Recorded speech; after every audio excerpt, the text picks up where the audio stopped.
The peaceful surroundings of one of the most visitor-friendly areas in the country is the setting for our forthcoming series of United Kingdom drag racing, sponsored by Panasonic Air Conditioning.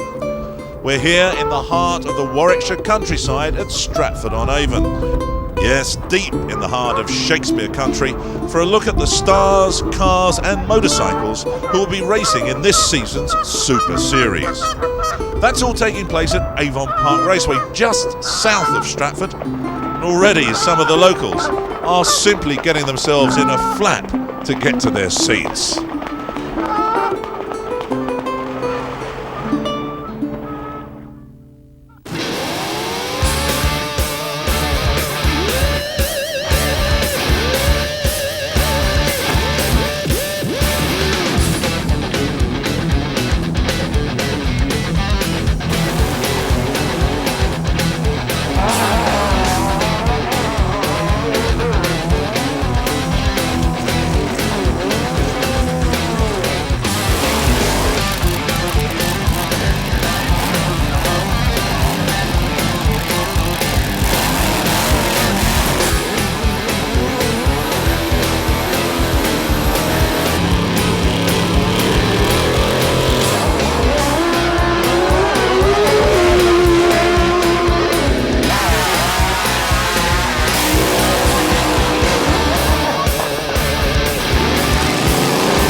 We join the spectators at the racetrack for a recognition class of the various classes of cars and bikes which will be performing in this season's series of events.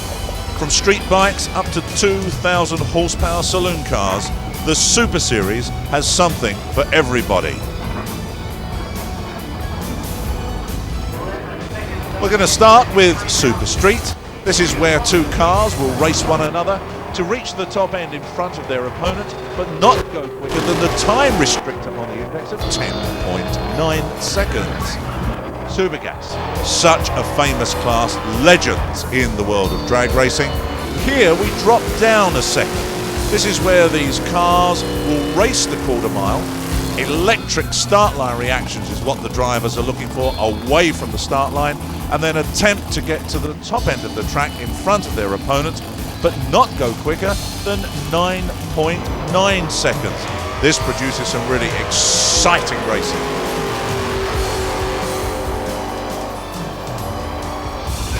And the third of our Super Series are Supercop.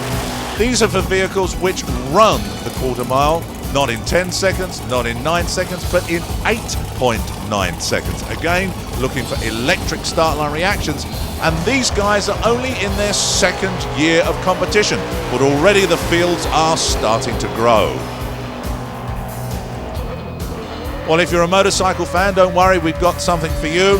And we'll be following the trials and tribulations of the pro stock bike riders. Now, this is a heavily contested class. There are no time restrictors on this at all. It's heads-up racing, the quickest taking the honours at each race meeting. The machines still look very much like their road-going counterparts, wearing either carbon fibre or fiberglass replica bodies, and have the capability of running the quarter mile in 7 seconds at terminal speeds approaching 170 miles per hour. The stars of our series, the Pro Modifieds.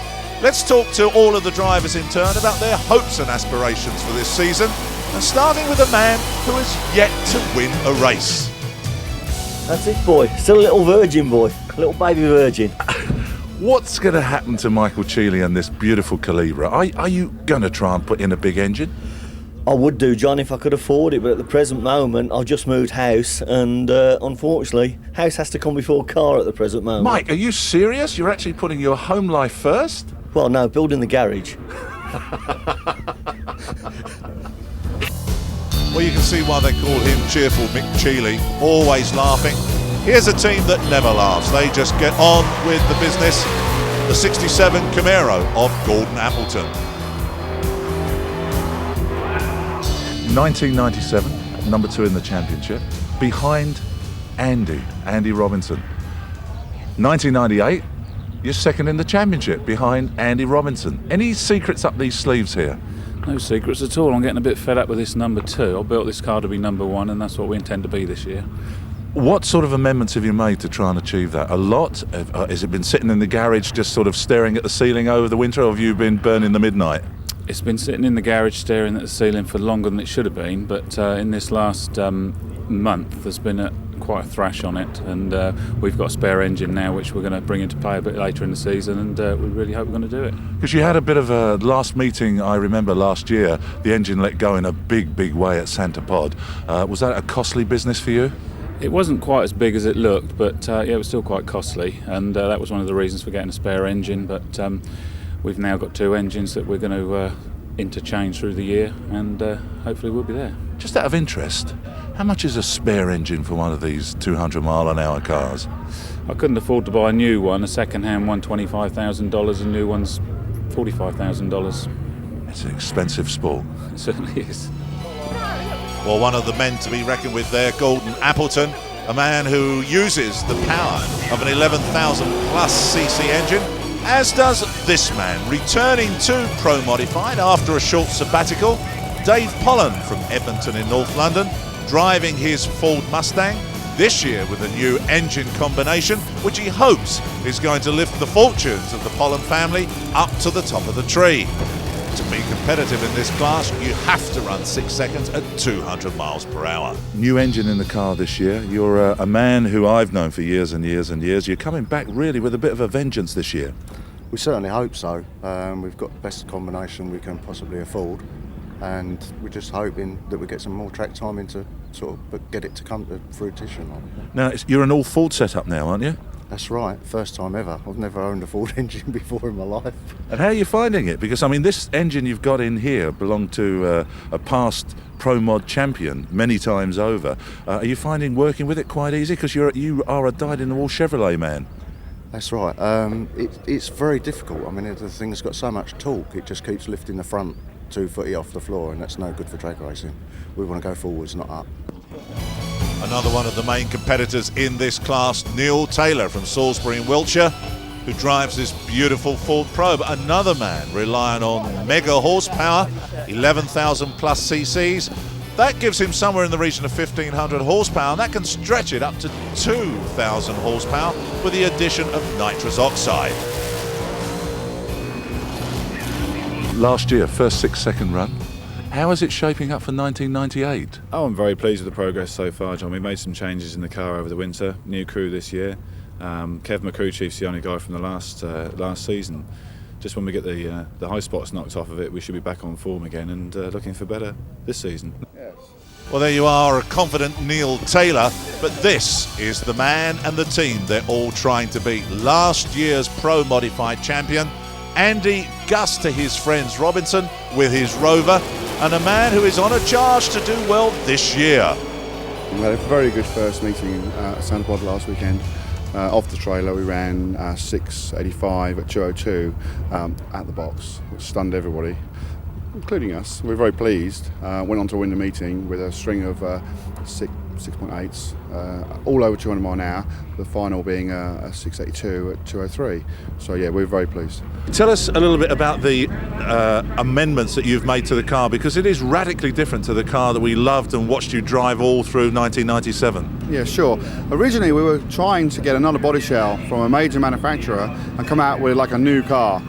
It didn't work out, and these things take time, so I decided to lose a lot of weight and restyle the car, effectively a new car, make the car look more like a Rover, take the rear large wing off and replace it with an aerofoil, as you can see. That included with our off-season changes, which were meant lightening the car by 120 pounds. We've got a titanium can, we have a new aluminium clutch, a complete body shell is now glass fibre. That, in updating the axle, has meant that we've got hopefully a competitive package to stay ahead of the guys who are chasing hard. Well, besides the established stars, we'll also be looking at some of the youngsters in the sport, starting off with Craig Gibbs. At the moment, I'm feeling pretty good about it all. I mean, the car's running straight, it's running strong. This will be my first run with the throttle stop on, so that'll be something extra for me to contend with. But feeling pretty good about it all. Now, you came out during qualifying and ran right down into the 9-force, quicker than your dad had ever ran in the car. How did that feel to you? Yeah, pretty good, I've got to say, pretty good, yeah. And how does Dad feel about you running quicker than him? And he's not too happy about it. Well, indeed, Terry Gibbs, father of Craig, has been in the hot seat of the family Camaro for some time. And Craig just comes out and goes quicker than Dad ever did.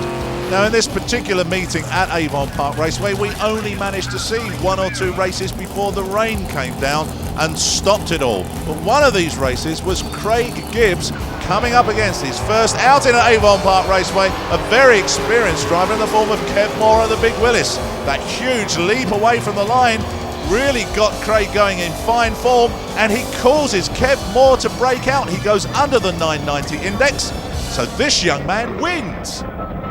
You won a 10-10 against an experienced campaigner like Kev Moore. How do you feel? Amazed, I really am, I tell you. I didn't expect to get it, John. I really didn't. He was in front of me across the finish line, and if he'd just come off it a little bit more earlier, I think he'd have had it. I think you had him on the start line, and that must be the biggest accolade for you. Yeah, I felt I physically saw myself, the car launch, and I felt myself go past him, and at the corner of my eye. But then the throttle stop came on, and he was about 3 cars ahead of me. But then I just managed to catch him at the finish line. But as I say, he still went across in front of me, but he broke out, I think. Only a lot. Well done, Craig. Cheers, John. Thanks. Well, drag racing for everybody to be featured in our up-and-coming programmes, but for now, the rain takes us out on this very sorry note. We'll be back soon with more action. Well, once more, we return to the quiet and serene surroundings of Stratford-on-Avon. Deep in the heart of the Warwickshire countryside, we join the Panasonic Air Conditioning Super Series number 2. This takes place at Avon Park Raceway, just south of the town, and indeed the weather this weekend is far superior than for the first event, which was rained off. An expectant crowd here, and they're going to see some frantic action from our drag racing.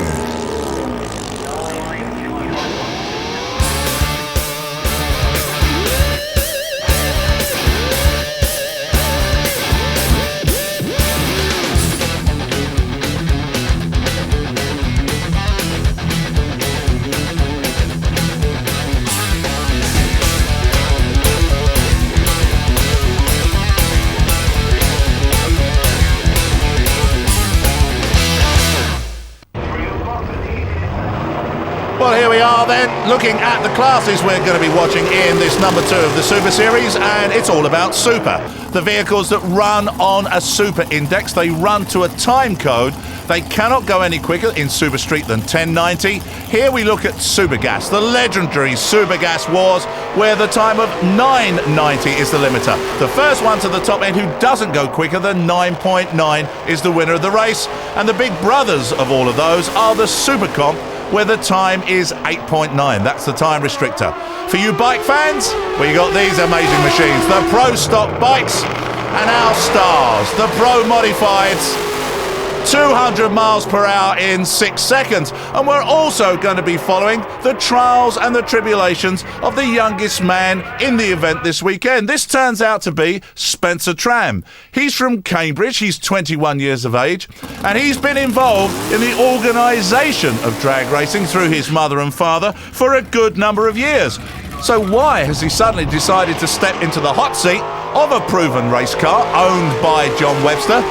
And how did he manage to get a ride in this wonderful machine? Anyway, let's have a quick word with him. Last year, a lot of us marshals got together and ran our street cars a couple of times just to see what it was like.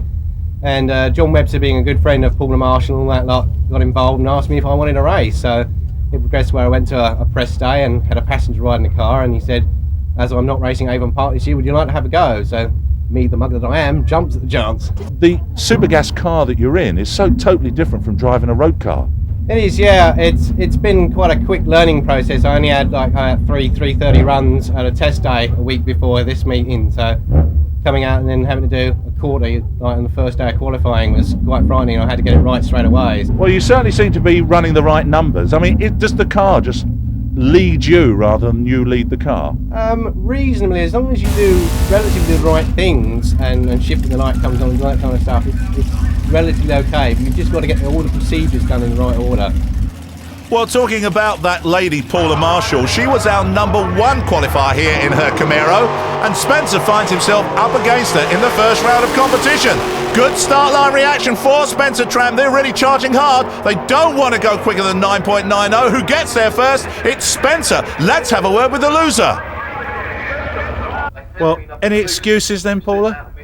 I had a bad reaction time this well. It was a 0.6 and I've been doing 0.4s all weekend, so when it counted it wasn't as good as I should have done. I took my foot off top end, but obviously it was so close we didn't know who'd got it until we sort of came back. Yeah, so we thought we'd run it at 90 that run, but with no headwind like there has been the last couple of days, it went a bit quick, but we'll get it right for next round. Okay, well there you are. Let's have a look and see how the next round is looking for Spencer Tram. By beating the #1 qualifier, would you believe he gets and earns himself a bye run into the semi-finals? Now, Frank Mason and Kurt Hinchcliffe race for a position in the semi-final, as does Kevin Moore and David Hughes. Frank, a past champion, meets Kurt Hinchcliffe. Both of these guys have got so much experience. So let's have a look at Spencer. Here he comes up to the line. Remember, what we're trying to do is get away from the start line as quickly as we possibly can and then get to the top end. He's on a bye run here, but get to the top end if he was racing somebody 9.90 or slower, and he runs 9.94. Hey, that's perfect. Okay, jumping, Jack Flash. Oh, Willis, look at this. This is Kevin Moore. Two of my favourite cars, the big Chevrolet Bel Air of Dave Hughes. Now, Dave Hughes got it all to do here against Kev Moore. Moore was the #2 qualifier in Supergas here this weekend. And that little hop, step and a jump for Dave Hughes. Pulls a red light on the tree. Kev Moore automatically wins. It doesn't matter now if he breaks out, goes under the index, which he does. But let's just watch that again from the start line. That little hop, step and a jump, you can see the red light come on the tree. It means that Dave Hughes is out of competition. Kevin Moore finds himself a place in the semi-finals. Well, this has got to be the battle of the experienced drivers. Frank Mason, as I said earlier, previous champion in 1996, up against Kurt Hinchcliffe with the Vauxhall Ventura. Kurt was one of our original Supergassers dating back right into the 80s. Now then, let's see how they get on. They're so very, very close, almost identical start line reactions. Whoa, look at that, so close at the top end. But the one who breaks out the least is Frank Mason with a 987. He takes the win. We're going to move on to the Pro Modifieds. This is round 3 of their national championships here this weekend. And Gordon Appleton with the big Camaro was our #1 qualifier. And that's a real David and Goliath struggle in the first round. He meets Mike Cheeley with the smallest engine in class. Dave Pollan meets Alan Cook, who's been having a lot of problems. And Neil Taylor races Andy Gus Robinson. They're the two car manufacturers. So there we are, Al Cook from Liverpool with his beautiful Dodge Avenger up against the smoky burnout there of a returning to the sport Dave Pollan. And a problem already for Al Cook. He's pushed back, so it's Pollan. Pollan, who was our #2 qualifier here this weekend in the newly engined Ford Mustang. There's a lot of work gone into this car. Do those wheels ever come down to earth? He fires it away. Right the way through, 6.88, 202 miles per hour, his quickest ever run. Well, Pollan's starting to stamp his authority on this meeting. And when they do these burnouts, they're not just done for effect, you know, they have to heat up the compound in those rear tyres, but it turns the track into a foggy day in London town. So here's our next pair. Neil Taylor backs up the Ford Probe. Andy Robinson with the Rover. Two British cars. Well, they do look like British cars, don't they? Both these guys are race car builders. both of them run 11,000 plus cc engines, and Gus Robinson is leading the championship this year. That could all change as he gets taken out by a storming run. Look at that, the wheels are up, just bouncing on those wheelie wheels at the end. Neil Taylor takes the win, 6.99, a stunning run. Well, we're seeing some great times here at Avon Park. And here's our David and Goliath battle. The 67 Chevrolet Camaro of Gordon Appleton. And he's racing this beautiful Calibra of Birmingham's Michael Cheeley. Now, Cheeley has the smallest engine in class. Let me tell you, 500 cubic inches, which is 8,500 cc's, and that's the smallest engine. Gordon Appleton runs with one of these monster engines, 11,000 cc's plus, uses nitrous oxide injection, as they all do in Pro Modified, and can produce somewhere around 2,000 horsepower. So Cheeley's really got it all to do here. Hooks up those front wheels, charges after Appleton, but Appleton has it covered. 6.92. Wow, I'm out of breath. More action in a minute. Welcome back to Avon Park and Super Series number 2. And this big, nicely warmed crowd here are looking forward to the semi-finals. The first ones we look at are the Super Comps. These are the cars that have to run the quarter mile in 8.9 seconds or less. The first pair, John Atkinson against Tim Adam, an all-Ford battle. Model T against the Mustang. John Hogarth meets this man, Steve Green, who undertakes all of his battles in a Mark I Cortina. What fascination does a Mark I Cortina hold for you? Well, we had one when we were just after we got married. And most people I know have had one at some time or another, and they just got a nice shape and some character to them. How do you see the Cortina growing as in the future years? There's no telling at the moment how fast it could go, but at the moment there's no incentive for us to go any faster than 890. Would you like to though? Oh yeah, I would. And I think with the Rover engine and some more work, we would be able to run 7s. But there's no point at the moment, there is no incentive to run that fast. So here we are then. Steve Green with the Mark I Cortina meets John Hogarth with the big Chevrolet Camaro in the first of our semi-finals. Steve was our number 2 qualifier, John Hogarth our number 3, but Hogarth gets the better start line reaction. Remember, first one to the top end doesn't go quicker than 8.90. It's John Hogarth, the man from Norfolk, marches on into the next round. Well, here's our all-Ford battle. That's a Mustang just pointing those front wheels skywards, and that's a Model T of Campbell's Tim Adam in trail mode. John Atkinson is the man in the Mustang, and he takes the win at 9.00. Well, we're back with the 990 class again, the Super Gassers. And here's Spencer Tran, the young man. Remember, he's 21 years of age. It's his first ever outing in a proper pucker race car. And he finds himself up against Frank Mason. Kev Moore with that beautiful Willis is on a bye run. Let's see how they all get on. Well, here is Spencer Tran going through the burnout. They have to heat up the compound in these tyres as well to give them traction away from the start line. And the man who was standing in front of his car is the man who owns it, John Webster, but Spencer in the hot seat for him this weekend. Are the nerves going to tell here? He's up against the past champion. You can see the red light come on in Spencer Tran's lane. So he's automatically out of competition. The nerves really got to him. Frank Mason takes the win, and Frank, showing what past champions are made of, runs 9.97. Well, that's the end of Spencer's racing day. He did get voted, however, Racer of the Meeting, being so young and doing so well. Okay, Kev Moore then.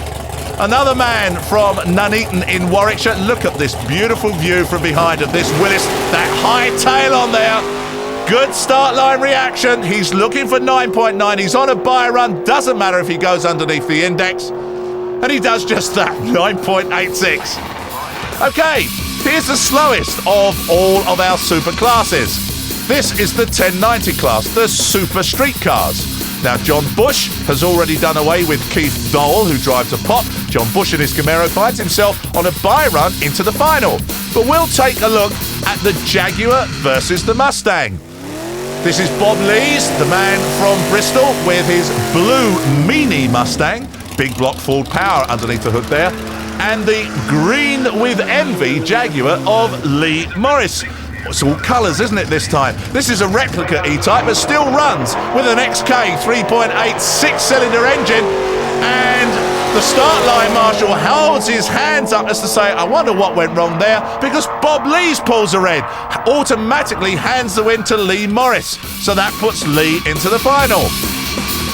Let's have a look at Pro Stock Bike. Our first chance to see these machines here this weekend.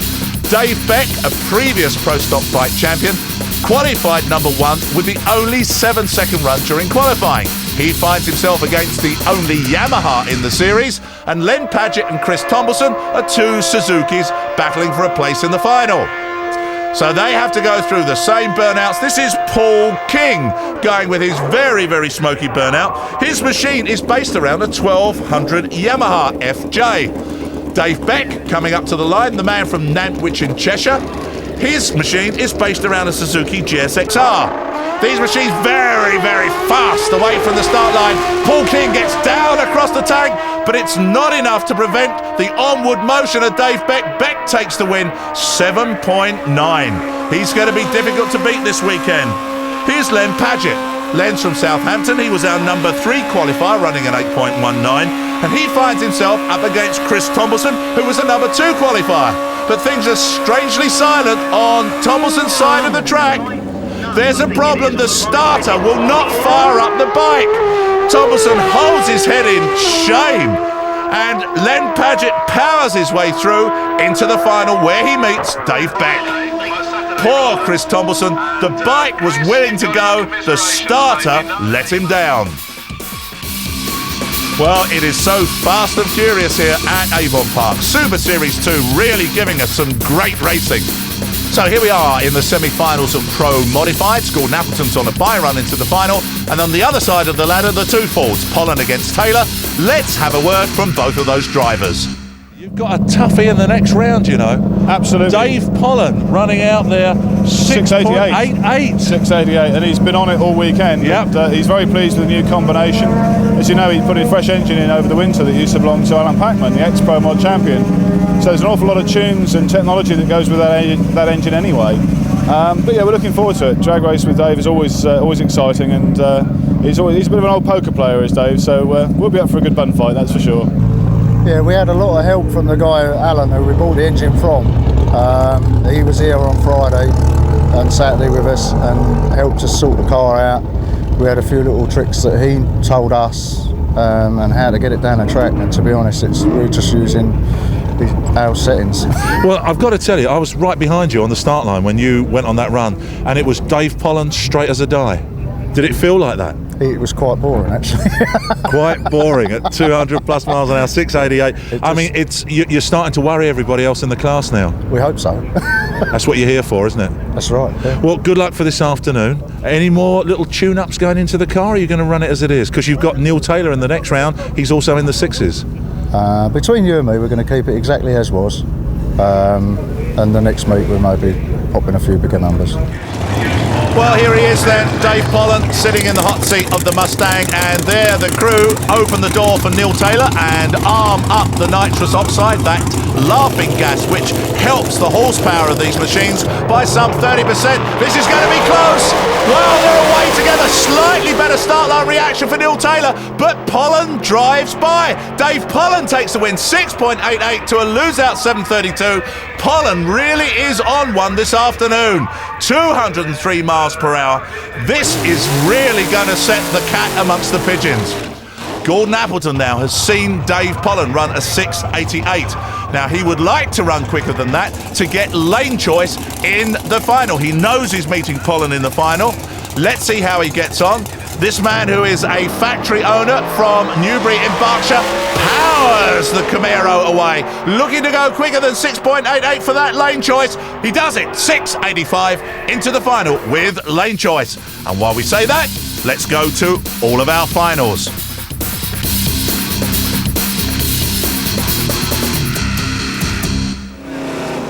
So here's a man we haven't seen before. This is John Bush from Ross-on-Wye with his Camaro. And this is the final of the 1090 class, the Super Streeters, putting the Camaro against the Jaguar. So you've got British technology versus American brute power. This is where the crowd sit there. They cheer for the ones they want. 1090 is the restrictor, and they're away together. This looks very, very close indeed. Who's going to win this one? It could be anybody as they head towards the top end. It's Lee Morris with the Jaguar who takes the win, 11.00. Well, that was our first final. Now it's our Battle of the Rolling Stones titles. Jumping Jack Flash with Kev Moore. Not Fade Away with Frank Mason. It's a Rolling Stones benefit. These two, both very, very experienced, away, almost identical reaction, but Kev Moore just with a little advantage. First one to the top end, who doesn't go quicker than 9.9. Who is it going to be? So close. Kev Moore takes it. Look how close that was, 9.91. Frank Mason's lose out was a 9.93. Great racing. Well, here we move up one more class by a second to the 890 class. And this is the final of Supercomp, putting these two big American muscle cars against one another. John Atkinson from Rochford in Essex with the big full block powered Mustang, jumping Black Flash this time. We're really into the Rolling Stones here this weekend, against John Hogarth from Great Yarmouth with his big block Chevrolet powered Camaro. They're so close. Hey, here we go again. Great racing from the Super Series. Who's going to get to the top end first? John Atkinson does it. Look at that, right on the index, 8.91. Okay, the final of Pro Stock Bike. And this puts Dave Beck, our number one qualifier, the man running sevens all of the time now, against Len Padgett. Now, Len's been doing very well. He's been getting very quick this weekend, but there's still something like 0.2 of a second on their best times. Len gets away first. The man from Southampton gets away first, but by the time they reach the halfway mark, Dave Beck has motored by. There's another 7.81, 170 miles an hour at the top end, but Len Padgett loses out at 8.12, so just a third of a second behind. Okay, we move into the big one then. The Pro Modified Final puts the Mustang of Dave Pollen against this man, Gordon Appleton. It looks to me as though you could snatch that number one spot in the championship at the moment. Only one person standing in the way at the moment, and that's Dave Pollen. He's on a bit of a good one this weekend. He is. He's on a tremendous charge, isn't he? I mean, it's into the 80s now. He's very, very confident, and he thinks he's going to kick our ass, but we'll see. Well, indeed, we will, Gordon, as he runs through the burnout. In the other lane, Dave Pollen with the Mustang, those smoky burnouts. They use dragster tyres, all enclosed within tubs on the inside of these cars, and that acts as a sort of overdrive as they're going towards the top end, gives them these tremendous top speeds of some 200 miles per hour. Now, these two coming into this final on almost identical times. If you remember, a 6.88 for Dave Pollen, a 6.85 for Gordon Appleton. This is going to be so close between these two. They're both going to look to get a real good start line reaction, which they do. Appleton goes every which way but straight. Pollen is out in front. It's Dave Pollen who takes the win, 6.90. Let's have a word with the crew chiefs. Absolutely brilliant. I mean, it's just come together so well, hasn't it, this weekend? Very good. You're very happy? Pleased. Track's good and everything. So a big, you can build up from this now? Hope so, yes. We've sorted the car's going straight. It's back where we were last year. We lost our way a bit. I'm just happy we're in the final. We're in the final, we're leading the championship. It don't matter, does it? We've had a great time. Well, a very happy crew chief for Gordon Appleton. You can see why he's now leading the championship. The man who was in front coming into this meeting now finds himself in the number 3 spot. That's Andy Robinson. But today is Dave Pollen's day, and he receives the accolade, winning Pro Modified here at the Panasonic Air Conditioning Super Series number 2. We'll be seeing more drag racing action later on in the season from Avon Park.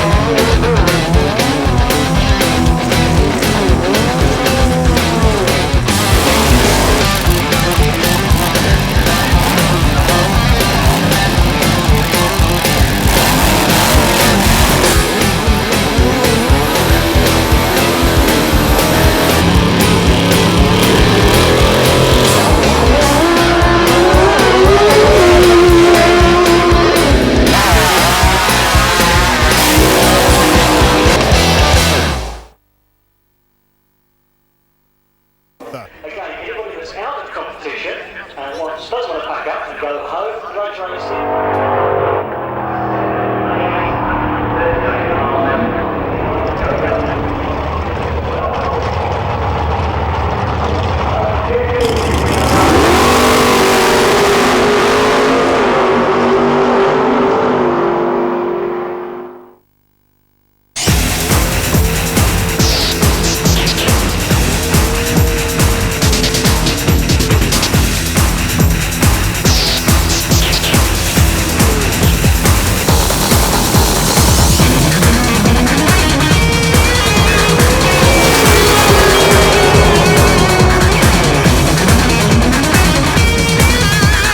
Sitting in a 1967 Camaro.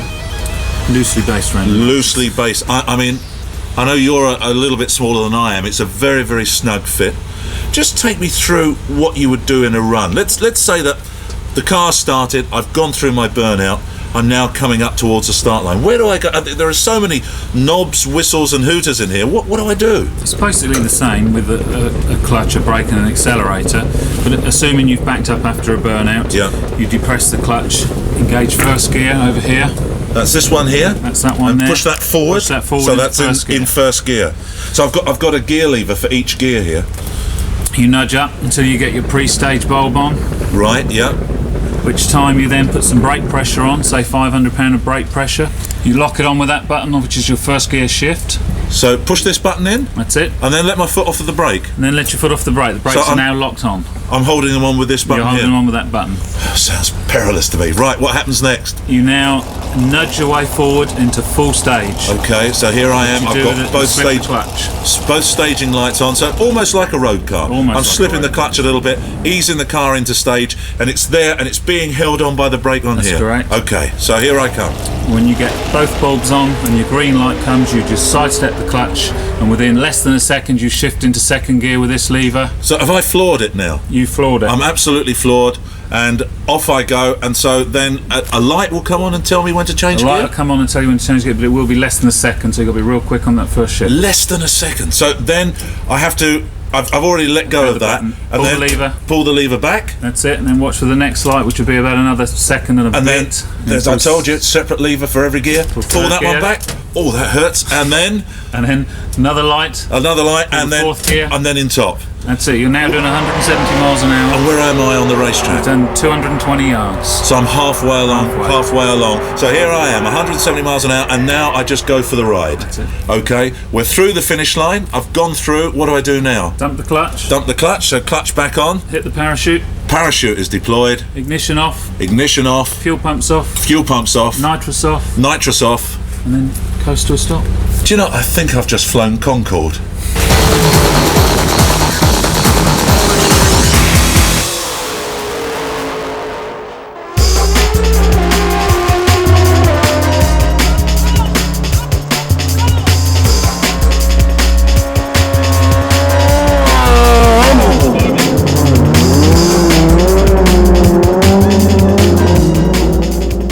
We've got an extensive engine development programme for this year.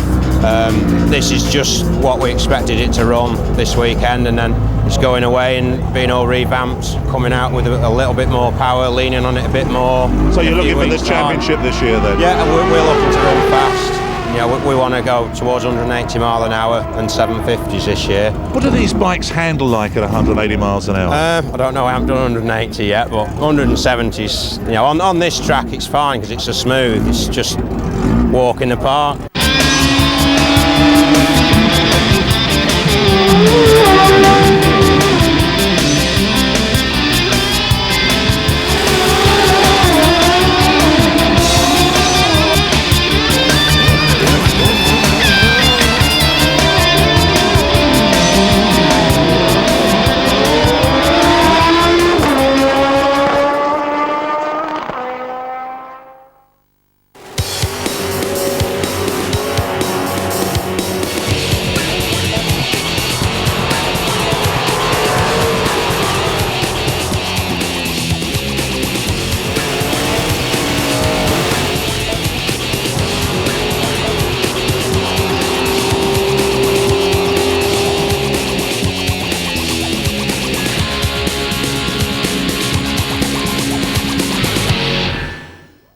about 60 foot out, the throttle stop comes on, slows the car down for about 2 or 3 seconds, then it comes off and it's like getting a massive gravity kick up the backside again, and you know, about the 8th it comes off, I'd say, and then I'm full throttle again, all the way through. To me, it's really wide open super gas this year. It could be any one of half a dozen people for the championship.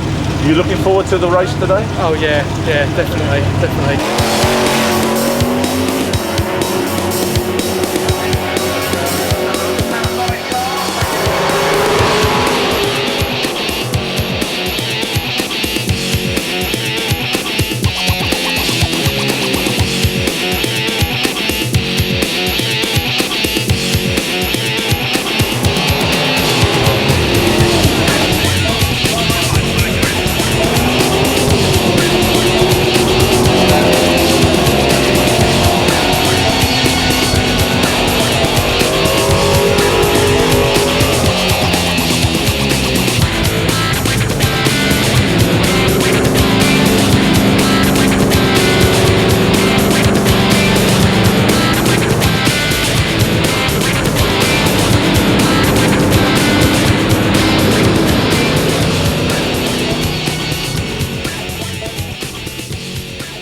We're back at Avon Park, just outside of Stratford-on-Avon, for round 3 of the Panasonic Air Conditioning Super Series.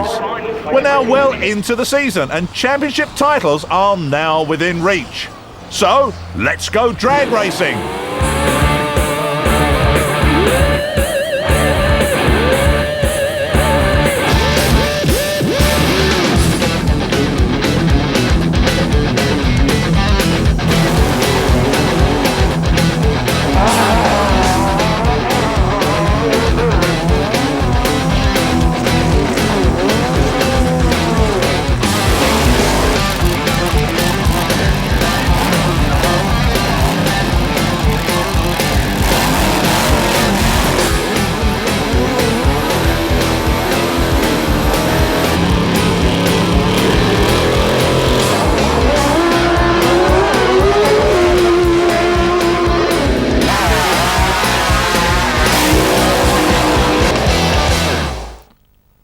We'll be having a look at our usual collection of ground-thumping drag racing action from the park. But for those of you who may have forgotten what does what, here's a refresher course. The classes we'll be looking at comprise of the 3 super classes, starting off with the slowest of the bunch, the Super Streeters. They're not really that slow, they run a quarter mile in 10.9 seconds. Then Super Gas. Super Gas run the quarter mile, 130 miles an hour, 9.9 seconds. The big brothers of them all. They run the quarter mile in 8.9 seconds. Now for you motorcycle fans, we've got these, the Pro Stock bikes. Man, are they fast. And then the stars of our show once more here at the Super Series, the Pro Modifieds. We'll also be meeting this young man again. His first season of racing, he makes a bid for the Super Series Super Gas Championship in his father's car. We'll also be following the fortunes of 2 drivers who've been in the sport for longer than they care to remember. And indeed, this season, they are the numbers 2 and number 1, respectively, in the Super Gas Championship.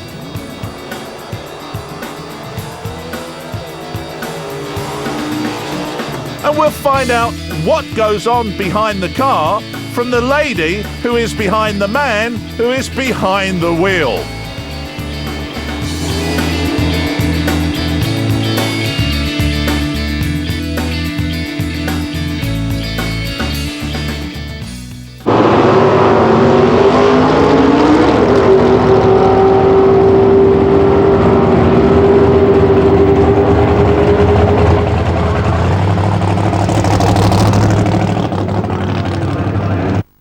Okay, well, we're into the first round of Pro Modifieds, and this is how it's shaping up. Interesting here this weekend in the Super Series. Andy Robinson, at long last, has found form here at Avon Park and has turned out to be the number one qualifier. Going to be interesting to see what happens. This is the first of our pair. And these are the two smallest engine machines in class. Alan Cook here with his Dodge Avenger, 547 cubic inches. He's doing really well here this weekend. He was our number 4 qualifier, running 766, up against Michael Cheeley from the West Midlands with his Calibra. Cheeley was the number 5 qualifier, and it's Cook all the way through, takes the win with a 7.33, 200 plus miles per hour. Well, here's a man we have not seen in the Super Series here before at Avon Park. That's Phil Englefield, known to his friends as Bert, and he's got a toughie up against Gordon Appleton in the first round. Now, Gordon is currently second in this year's championship, but they've had a real pain of a weekend. They've got all new equipment in this car, from the front to the back. Everything is new in that multicoloured Camaro. The team have been working real hard. Bert Englefield has come here on a real high. His last outing at Santa Pod, he took the win. So what's going to happen here? Here we go. Up to the start line. Oh, the red lights come on. Bert Englefield pulls a red light. It's Gordon Appleton all the way through, 7.71, 175 miles an hour. The crew are really happy with that. And watch this. Bert Englefield goes before the green comes on. You can see the red light glimmering on the bottom of the tree. Well, the one big thing about these cars is their smoky burnouts. They thrill the crowds, and this is Neil Taylor. Neil Taylor currently third in the championship this year. He was our number 2 qualifier. He's having a good weekend so far. Ford Pro, 11,000 plus cc's. Because he was our number 2 qualifier, he's on a bye run into the next round. Let's see how he gets on. Powers through, doesn't want to break anything. 7.66, 187 miles per hour. He's into the next round. Oh, watch this burnout. Really heating up the compound in those rear slicks. The cars are all tubbed up inside. Those tyres really grow. It forms a type of overdrive at the top end of the track. With the tyres growing, it all adds to the horsepower of these machines. Some 2,000 horsepower, helped by nitrous oxide injection, and we'll see Andy vent that system to the nitrous oxide as he comes up to the start line. Well, this is Andy Robinson. Currently, he's 4th in the championship, but doing so well here this weekend. Remember, he was our number 1 qualifier in the 6s, 6.92. In fact, the only driver to run down into the 6s. Automatically, he's through into the next round, cracks off a 7.16, 190 miles per hour. This racer was our new kid on the block in round 1, but he's now making a big impact on the Supergas Championship. In fact, this round he's our number 1 qualifier. But is it as easy as he's making it look? It's not easy, it's far from easy, but the car's good. It pretty much leads you. It's, you know, like with the stuff that's on it, like the air shifter and stuff like that, all I've got to do is point it and put my foot to the floor and keep it in a straight line, basically. But your start line reaction on that run was very good as well. I think this is the thing that's hurting some of the people who've been established in the sport. Yeah. Your start line reactions are good. Yeah. And you ran a 9.903, 0.03 of a second away from a perfect index. Yeah. How do you do this? I don't so much, but the crew do. It's all done on the throttle stop, and I'm pretty much in their hands, so I'm guided by them. So you leave the start line, yeah, and then suddenly the car will slow a little bit. Yeah, about 60 foot out, the throttle stop comes on, slows the car down for about 2 or 3 seconds, then it comes off, and it's like getting a massive grumpy kick up the backside again, and you know, about the 8th it comes off, I'd say, and then I'm full throttle again. Well, Craig runs a 10.01, coupled with an excellent start line reaction to take the first round win over Dave Hughes. And by doing this, he earns himself a bye run into the semi-finals. Okay, let's have a word with one of the more established stars of Supergas, who is lying second in the championship and seems to be on form this weekend. This is Frank Mason. Yeah, it's nice. It's a good track here, and the car seems to like it. So It's nice to be back there. Yeah. And in with a chance on the championship this year as well. Yeah, I had a good couple. The first two are okay, so keep my fingers crossed for today. Now tell me a little bit about the history of Frank Mason, because you've been involved in other sports as well as drag racing, haven't you? Oh yeah, I've always done mechanical motorsports. I was scrambling when I was a kid. Did a bit of stock car racing when I was in Newcastle, you know, and then bought an American street car. Got into street racing and then progressed to this super gas car. Now, with you, you've been a past champion. Yeah. There's a lot of youngsters coming along now. Yeah, yeah. And they're good, aren't they?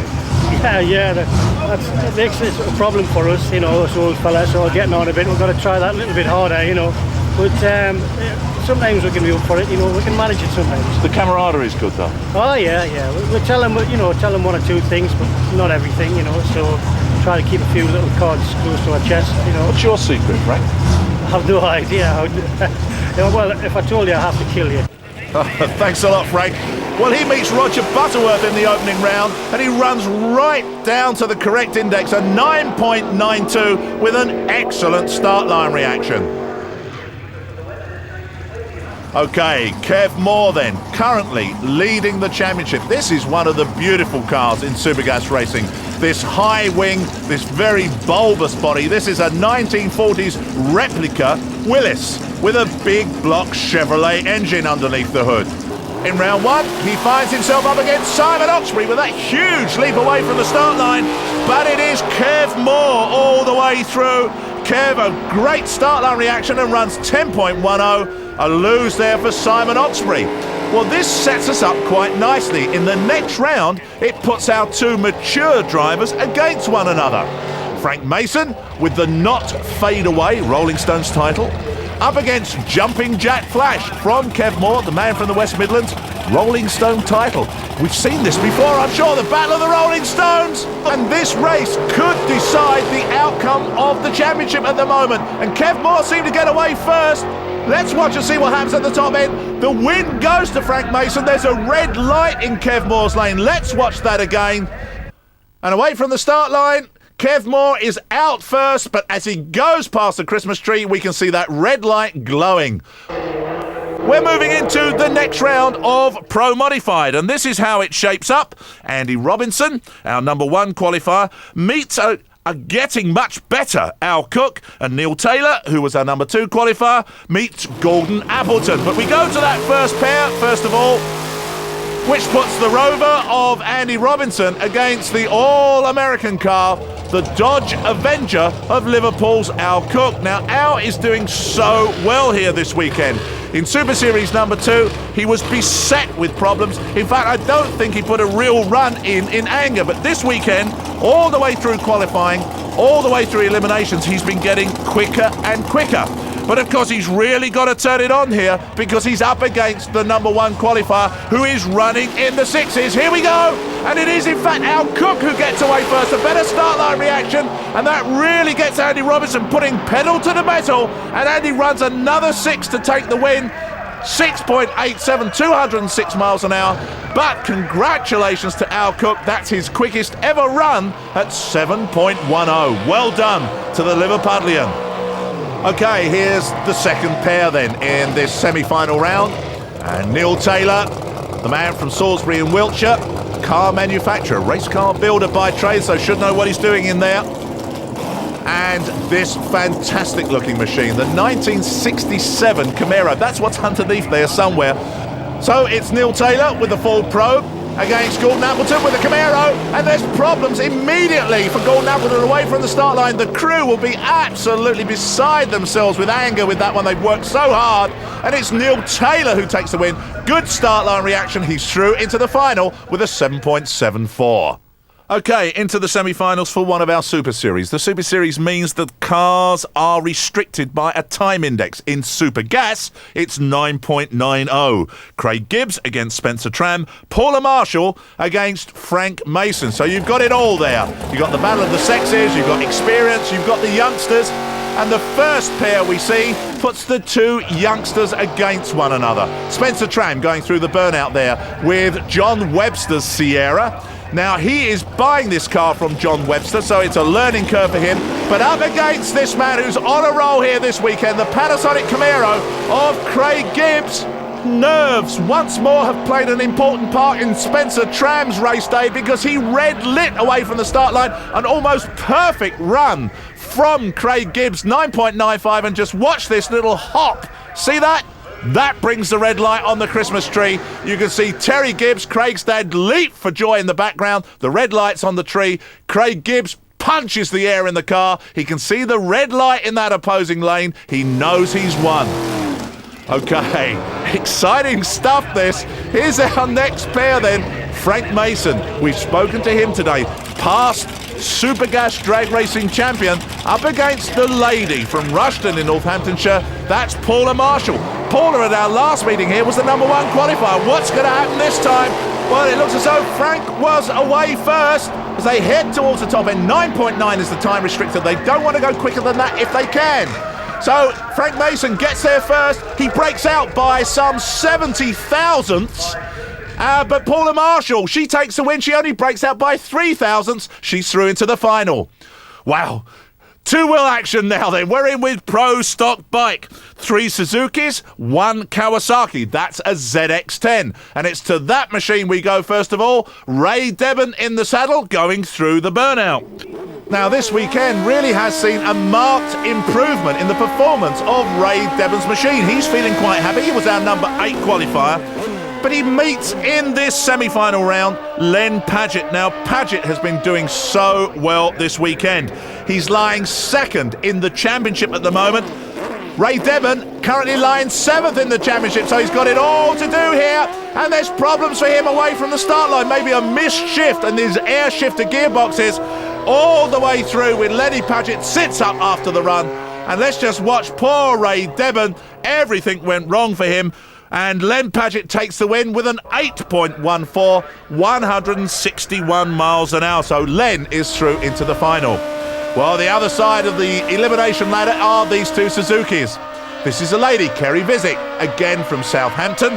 Kerry was our #7 qualifier, currently sits 5th in the championship, but she's up against Paul Willis. The first time that we've seen this man here at Avon Park this year. He's on an all-new machine. He's part of the straight line racing team. In fact, he's the sole survivor of a 3-man team in these semi-finals, and what a convincing win for him. Into the final, 7.99, and problems for Kerry Visick. Too much power down to that rear wheel, lights up the rear tyre. She's out of competition. That is so unusual for that lady. Okay, we move into Supercomp, another one of our Super Series, governed by a time index, 8.9.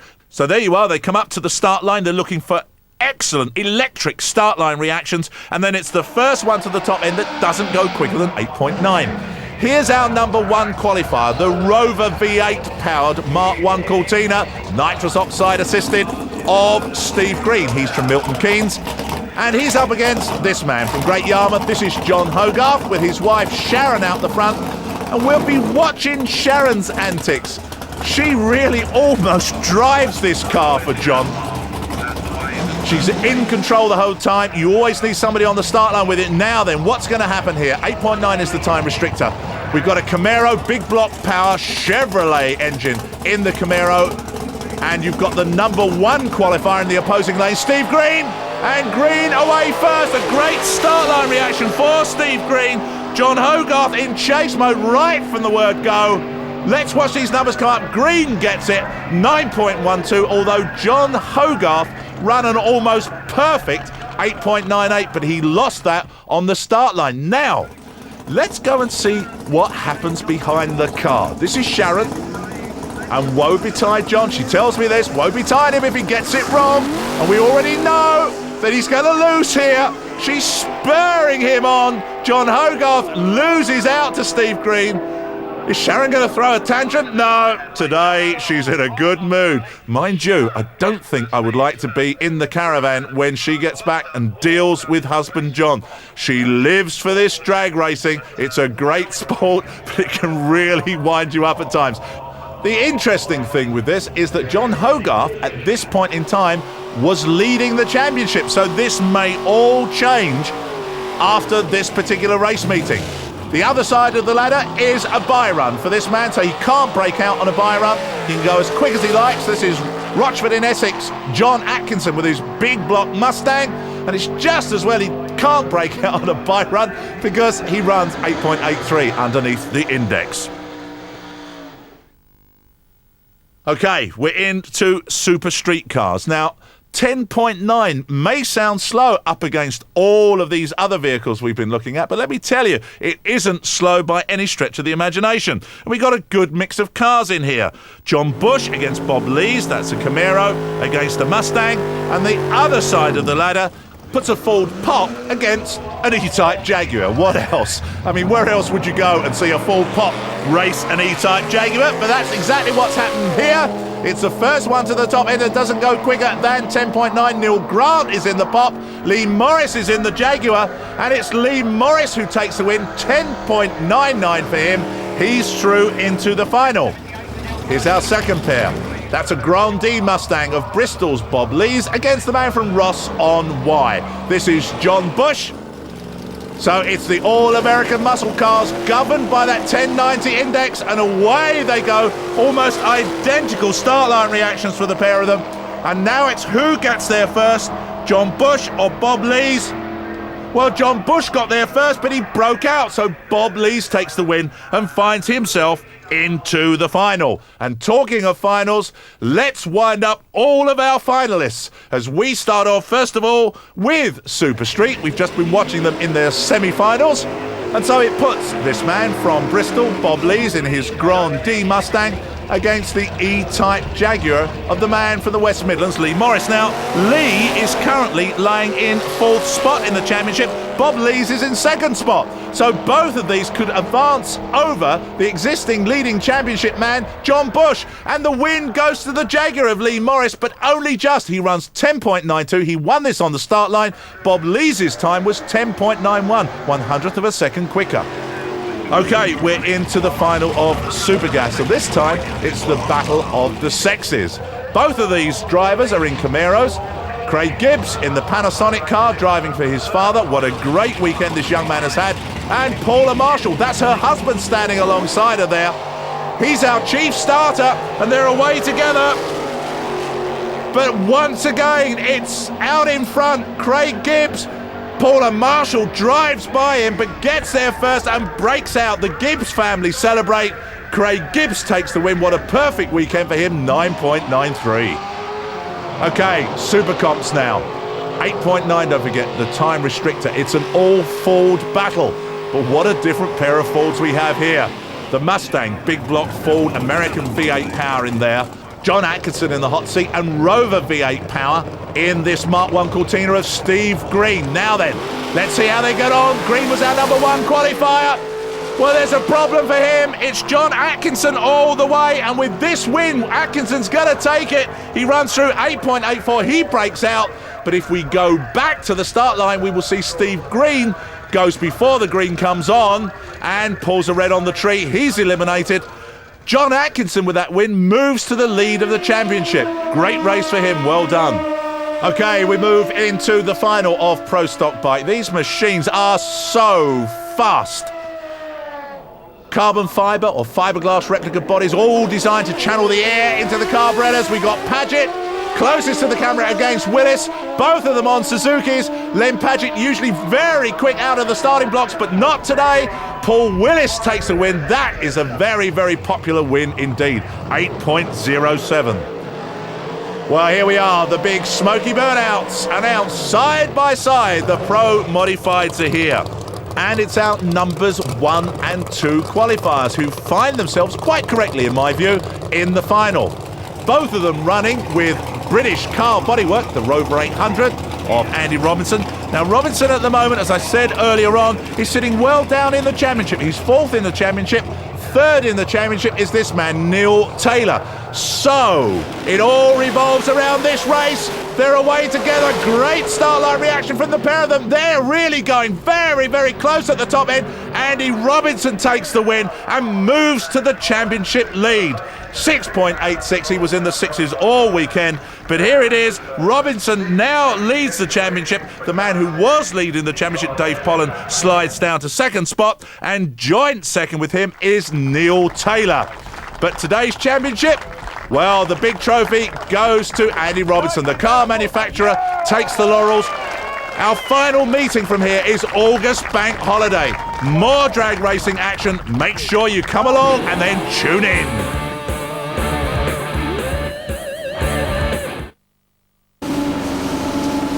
There can't be many drag racing tracks in the world that can boast such a beautiful tourist trap as Warwickshire's Stratford-on-Avon as a close neighbour.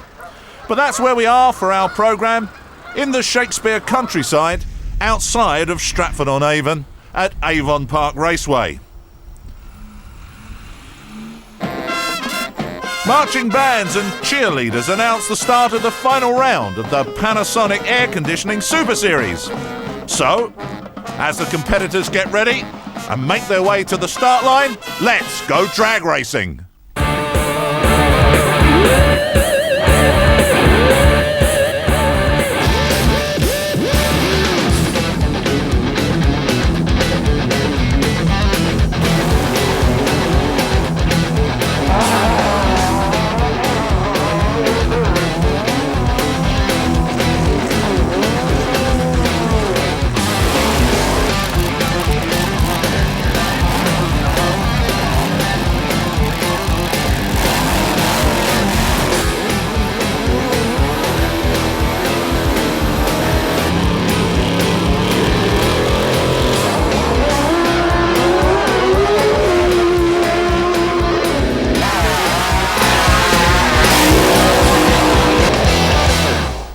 Well, with a large number of our competitors having been racing in Germany the week before this event, a few of them were suffering a little bit coming into the final round of this particular Super Series. But anyway, let's just find out what the classes are all about and who are currently leading the championship in each class. The Super Series is all about the super classes, which have to race to a time index. Super Street is all about the 1090 class, and the man leading the championship at the moment is the man from Nuneaton in Warwickshire, Lee Morris. The next class along is Super Gas. You'll notice that we've lowered the time here by a second to 9.90. And the man currently leading that championship is the man from Newcastle upon Tyne with his little Chevrolet Monza. That's Frank Mason. The big brother to them all, the next class up is Super Comp. And here they run the quarter mile in 8.9 seconds from start to finish in 8.9. And the man currently leading that championship coming into the last round is the man from Rochford in Essex, John Atkinson. Well, you motorcycle fans, don't worry, we are catering for you as well with these arm-wrenchingly quick machines, Pro Stock Bike. They race heads up, there's no time restrictor on these. Capable of running the quarter mile in 7 seconds, terminal speeds round about 160 to 170 miles an hour. Leading the championship coming into this last round, the man from Nantwich in Cheshire, that's David Beck. And finally, the stars of our show. These 200 miles per hour, 6-second door slammers we call Pro Modifieds. Now, one or two of them are having real problems coming back from Hockenheim, but let's just see how this man gets on, the man who's currently leading the championship, Gus Robinson. Well, we'll also be going for a world record attempt on a two-stroke. Yes, we're looking to take a world record and bring it here to Avon Park, courtesy of Jerry Collier.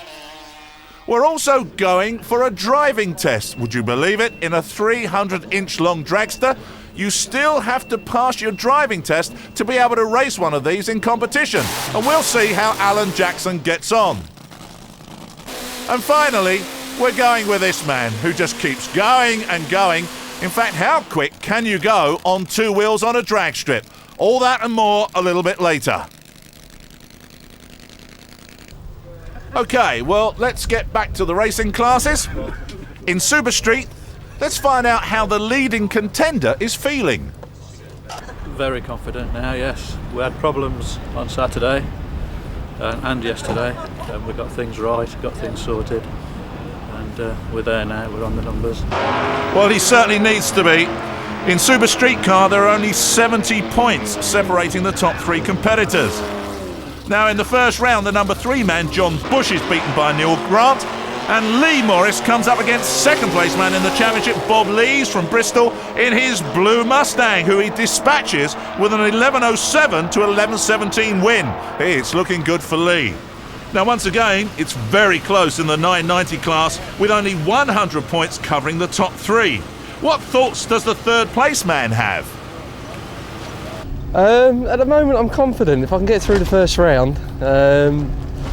What I need really is for the likes of Kev Moore and Frank Mason to go out and for me to go through. But if I can do it, then I'll be there.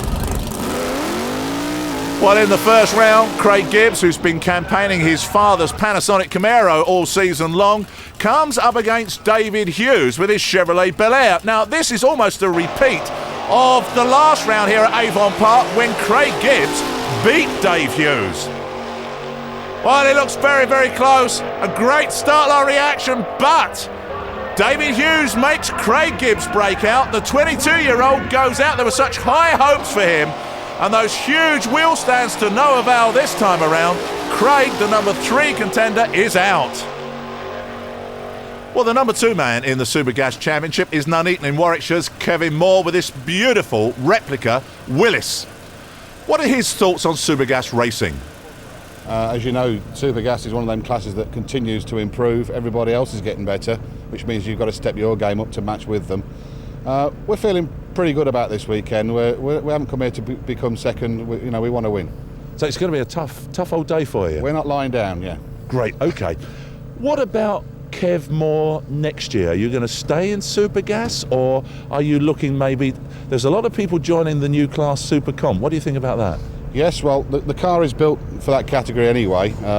Maybe not next year, maybe the year after we'll step up to Super Com. Maybe I think I'll have another year in Super Gas next year.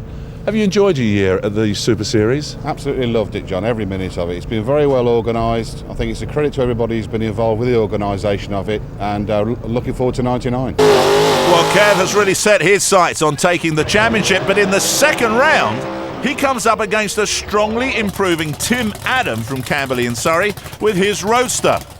Now, on previous form, it should be Kev Moore who should take the win. But Tim has been getting right down on that 990 index this weekend. Better start line reaction by 200ths of a second. And it's Tim Adam who takes the win and makes Kev Moore break out. So that's Kevin Moore is out. He was the number 2 contender in the championship. The number 3 man is out, Craig Gibbs. Things must be looking good for this man, Frank Mason, but he's very cautious. It puts the pressure on all, actually. I mean, you have to be able to cope with pressure, especially in drag racing. You don't get no second chances at all. You make one mistake and you're out, you're on the trailer, you're going home. Well, Frank was a previous Super Gas champion. He was our number 4 qualifier here this weekend. And in his first round, he races the young lady from Rushden in Northamptonshire, Paula Marshall. But he stamps his authority all over this meeting. A .42 reaction leaves Paula chasing. She breaks out. Frank takes that win, goes on and beats Dave Hughes in the second round and finds himself a place in the semi-final. OK, let's move up to the quicker class, Super Comp, 160 points only separating 2 Johns, Atkinson and Hogarth. Between me and John Hogarth, it's nice and tight now, so we've got everything to play for. Going to beat him today? Well, we'd like to think so, but best man wins on the day, you know. I wish him all the luck, and hopefully he wishes us all the luck as well. But we won't lay down and let him have it, to say the least. Well, there's lots of new names here this weekend in this particular class, and John Atkinson, who's been with us right the way through the series, finds himself up against the dragster in the first round. That's Zane Llewellyn from Bristol. He slows in that beautiful black Mustang. John Atkinson is out. If we go back to the start line, we can see exactly why, as Zane runs a 9.00. John went before the green came on, pulled a red light on the tree. Now, this is interesting, because second place man in the championship, John Hogarth from Norfolk, with his Camaro, suddenly sees that championship in his grasp. But in his first round, this is John here being guided back by his wife Sharon. In his first round, he meets the blue Camaro of Alex Nichol. Now, Nichol is a past Super Gas champion, and he cracks off a .40 reaction time. That leaves John Hogarth chasing. Can he do it? Can he take this championship? The answer is no. Alex Nicol gets to the top end first, 8.96, beautiful, right on that 890 index. And John Hogarth's chances of taking that championship go, and it's shown in the face of his wife Sharon. It was all there for the taking, and suddenly it disappears. Well, we're on with Pro Stock Bike now. I just love this class. Still looking like their road-going counterparts, and only 140 points between the top two. Let's hear from David Beck on second place man Len Padgett. Just between me and Len, we don't meet until the semi-finals, but hopefully it's going to be all over by then. Len's got a tough first round, and we qualified in quite a good position, so it favours us. You've had a lot of problems this weekend. Yeah, we've had a lot for the last two meetings. We've had to work for the wins. We've broke a lot of parts. We've had a few component failures, but we've still got through to the end, and we've still won. Well, David sounds very, very confident as we turn our attention to his first round, where he comes up against a comparative newcomer in the class, Richard Jipp, also on a Suzuki. And immediately Dave straps a .60 reaction time on Richard, but then there's problems. He's been racing in Germany, Dave Beck. He's got his second engine in the bike and it lets him down. Richard Jipp takes the win, so the championship leader, losing with an 895, is out. So it's all to play for Len Padgett, furthest away from the camera, and he breaks. Oh, this is extraordinary. Padgett has broken now. So he was the number 2 man in the championship. This is Chris Tombleson taking the win. Len Padgett from Southampton had been having problems. He was on his second engine, having blown his main engine in Hockenheim. But it now means that Dave Beck will be the Pro Stock champion. Okay, a man looking for a world record. This is Jerry Collier. He's on an RD Yamaha. And on Saturday of this meeting, he ran a best ever 9.67 and backed it up with this run on Sunday, 9.69. Let's hear from him about this quite extraordinary machine. It's a twin-cylinder two-stroke Yamaha-based engine. It's 428 cc's and it produces in the region of 95 horsepower. As standard, they produce in the region of about 45. The top speed on a standard RD is around really 100 mile an hour, 105 mile an hour.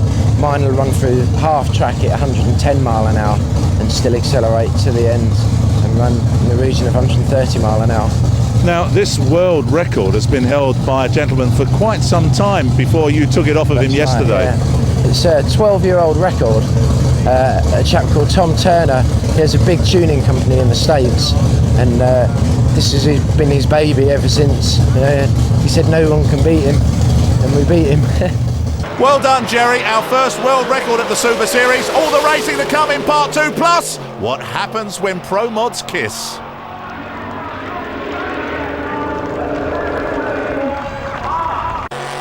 Welcome back to Stratford-upon-Avon, Avon Park Raceway, and round 4 of the Panasonic Super Series. Something to catch your attention.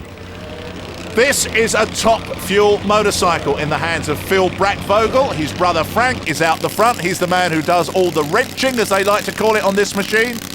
This is a 1327 Puma Yamaha-based machine. It runs on nitromethane, it runs a supercharger, and it runs a front wheel that doesn't often touch the ground. And what sort of time do you get from all of that? 6.68, 208 miles an hour. This is incredible. Just watch that front wheel. That's what 1,000 horsepower does for you. Well, we move into Pro Modified, and the times and speeds for these machines are almost akin to that top fuel bike. Dave Pollen was our number 1 qualifier with his Mustang. He meets the championship leader, Andy Robinson, in the first round, and Neil Taylor meets Alan Cook. So let's have a word with Dave Pollen. Having just come back from Germany, is he looking for the championship? We're certainly going to be trying to today. If we can keep the runs up that we had yesterday, then I don't see any problem. You did very well in Germany. Germany was like a dream for us. It was the first time we'd been there, lost in the final, but no problem. Well, currently Dave is in the number 2 spot with this man, Salisbury's Neil Taylor. Both sharing the same amount of points, both looking for the championship. But what are Neil's aspirations for the weekend? We're trying to win, John, basically. That's what it comes down to. We've been trying various tunes in the car. Some have worked, some haven't during qualifying. We've hopefully formulated a bit of a game plan for today, for eliminations, and we'll just give it our best shot and see how it goes. You had a nasty scare in Germany. Yeah, unfortunately we broke the axle on the back of the car, and effectively that just steered the car from the rear, which was a little unusual and quite unnerving. It basically took out the 8th mile markers, and it was quite exhilarating and focused my mind for a moment or two, but thankfully we managed to fix it, and we're here in fine form this weekend. Now, you got everybody's attention in Germany as well with your own firework display. Yes, we haven't done that for a long time, but we try and avoid doing that again, I think. Now, this weekend, you're leading the Super Series Pro Modified Championship, but there are so many people here who could snatch it away at the last minute. Oh, sure, yeah, it's very close, and we're very aware of that, and we had a few problems yesterday. We missed one run, which was crucial to our clutch tuning, with the clutch release bearing stuck down, so that we didn't do the run. So we're kind of run one behind at the moment, but hopefully we've got that sorted. Well, good luck to the pair of you. And you're still good chums, even though you're out there on these. Why is it I don't believe you? Well, all of that laughter suddenly turns to tears when Andy Robinson comes out to face Dave Pollen. Possibly a reoccurrence of the problem he had in Hockenheim when he lit up the start line area with a massive nitrous oxide explosion. But certainly they can't fix it. So the championship leader is out now. Things can change radically here in this class. Dave Pollen now is on a bye run, and he has been consistency itself this weekend. The 47-year-old from North London goes for it with the Mustang, 11,500cc engine in there, another 680. He's going to be hard to beat. Well, the next pair get ready to run furthest away from the camera. Liverpool's Al Cook with his Dodge Avenger and the full probe of Neil Taylor. And don't forget, Taylor is joint second at the moment. And suddenly Cook goes out of shape, clips the back of Neil Taylor's car. Neil Taylor carries on, completes the run in 7.34, finds himself a place in the final, but it was only sterling driving from Al Cook that stopped his Dodge Avenger from rolling on the track. Just watch this. Wham! 150 miles an hour, and you don't want to be doing that. So that sets up our final. The two Fords, the Mustang against the Probe, Pollen against Taylor, as we move into the 1090 class. Brian Huxley, Neil Grant, they're both in Fords. It's almost like a Ford benefit, this. The championship leader is still there, though. Lee Morris with the E-Type Jaguar against another Ford in the hands of Keith Dole. Right up to the start line then for our first pair, nearest the camera in that Ford Pop. That's Neil Grant from Bristol, and a better start line reaction for him in front of Brian Huxley in that Roadster gets Grant the win with a 10.95. Huxley lost that on the start line because he ran a quicker time, 10.94. This is the 1090 class. They want to try and run as close to 1090 as they can. This beautiful Ford Pop here in the hands of Keith Dole from West Coast Racing meets the championship leader, Lee Morris. Now then, Morris must already be feeling very, very confident. The numbers 2 and 3 men in the championship are out. And indeed, he gets a good start line reaction. Not quite as good as Keith Dole, but now they're looking for 10.9, and they're both hesitant to go across the start line. But it is Lee Morris who takes the win, 11.25. And that sets up our final. A Ford Popular against an E-Type. Well, in Supergas, the 990 class, we've got the youngest man in the class, Spencer Tram, meeting Tim Adam. And don't forget, he is on a roll here this weekend. Frank Mason, the champion, is on a bye run, and the youngster, the nerves get to him again. That Ford Sierra pulls a red light on the tree. That means he went to try to go before the green came on. Tim Adam takes the win, 9.95. Hey, Tim is looking real good this weekend. You can see the red light there. What a shame for Spencer Tram. On the other side of the elimination ladder is this man with the not fadeaway Chevrolet Monza, previous Supergas champion, Frank Mason. Well, Frank's in the final already and must now be feeling the championship is his.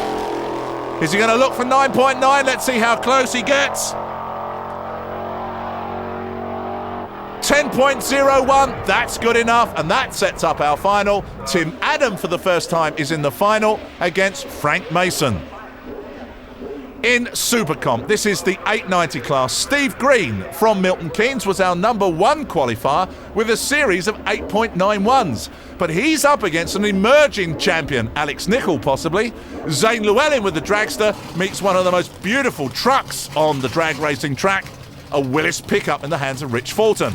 But we go to the Cortina and the Camaro, and there's another red light. This time it's the number 1 qualifier, Steve Green, who is on the trailer heading for home.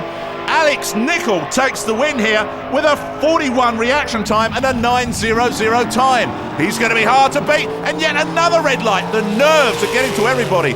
This is championship finals day, and look at this beautiful pickup truck. Rich Fulton takes the win for the first time ever, a 9:42, a 58 reaction time, and if we look very carefully, we can see the red light glimmering at the bottom of the tree for the dragster of Zane Llewellyn. That sets up our final. The Camaro of Alex Nichol meets the Willis pickup, I love that car, of Rich Fulton.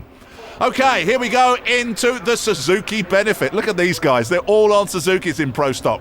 Paul Willis meets Martin Bishop. Richard Jipp meets Chris Tombleson, who is Paul Willis's teammate. Interesting stuff. And here's our first pair. Paul Willis closer to the camera. A 49 reaction time for him. A 49 reaction time for Bexley Heath Martin Bishop. But the win goes to Paul Willis from Bedworth, 7.92 to an 8.28. So one of the straight line racing men are in the final. Now here's the second man, Chris Tombleson, closest to the camera, finds himself against Richard Jipp. And Chris reacts with a 0.41 to a 0.47 and takes the win, 8.11 to an 8.25. But Richard Jipp won't be unhappy with that. That's one of his quickest times. So that sets up our Pro Stock final. It's the 2 teammates. Straight line racing, Paul Willis, Chris Tombleson. Okay, you've got to take your driving test. The gentleman comes out with you and sticks you in one of these. It's 300 inches long. It produces 5,500 horsepower, and you've got to prove to a team of assembled judges that you are capable of driving it. This is the man from Chester, Al Jackson. He is a qualified top alcohol funny car pilot, a top fuel funny car pilot, and here he's going for his license. Now he clicks that off at the halfway mark. No power. Watch the time, 7:04. Quite extraordinary. That leads us quite nicely into all of our finals, and we start off with the 1090 class, the Super Street class, which puts the existing champion in there, the championship leader, Lee Morris, against Neil Grant with that black Ford Pop. But it's a better start line reaction for Neil Grant, a 54 to a 63, and it is him who takes the win with a 10.91. Great race. But the good news is, of course, is that Lee Morris is the champion in Super Street. Now then, we've got the current leader in Super Gas here. That's the Monza of Frank Mason, and he pulls a red light on the tree. Well, that allows Tim Adam to go through and take the win with a 9.98. Well done, Tim. He's worked so hard this weekend. Super Comp, 2 new men here in the final. And look at that hole shot there from Alex Nichol. A 0.4 reaction time. Rich Fulton was asleep on the line. You can't do that with Alex Nichol. Nichol takes the win, 9.23. He's really pleased. Okay, here we are then, the 2 teammates in the final of Pro Stock Bike. Closest to the camera, Paul Willis. Furthest away, it's Chris Tombleson, and Tombleson takes the win. A better start line reaction and a win time of 8.06 to a losing 7.95. The stars of our show then, the Pro Modifieds, the 2 Fords. Pollen against Taylor. And Dave Pollen has been really on the numbers this weekend. A 0.48 reaction time for him to a 57. Neil Taylor is in chase mode. Dave Pollen takes the win. Another 6.89 at 201 miles an hour. Well, he certainly deserves all of the accolades, the trophies, and he snatches at the very last minute the championship lead. Well, what a great finale for us here at Avon Park and the Super Series. Now let's hear about next year from the event organiser, Terry Gibbs. It's looking good. We've got a lot of interest, a lot of sponsors want to come on board. We're going to keep working with the sportsman's racers and hopefully move into a little bit of fuel stuff as well. But as I say, we're keeping our feet on the ground at the moment and one step at a time. But definitely, hopefully, 6 rounds next year.